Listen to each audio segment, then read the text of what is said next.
քանի որ մենք ունենք ոստիկանություն, դատախազություն, մեզ հենց պետք է մարդու իրավունքների պաշտպան։ Քննչականում աշխատելուց հետո իրան բերել դնել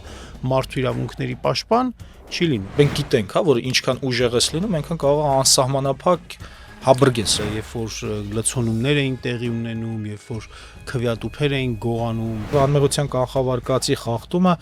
ինքը դարձել է բանի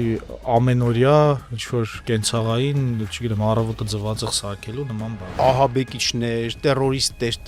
Մարդու իրավունքները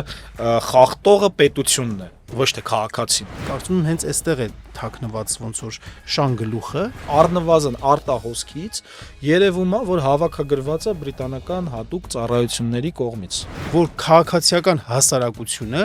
պետք է լինի հակառուսական։ կապ չունի ռուսականը, պարսկականը, ինչականը, սա Հայաստանի Հանրապետությունն է։ Պետությանը անհրաժեշտ է ունենալ իրական քաղաքացիական հասարակություն։ Ինքը ընտրել է իր մարդու իրավունքների պաշտպանին, այո։ Արդյոք անկախ է։ Ոչ,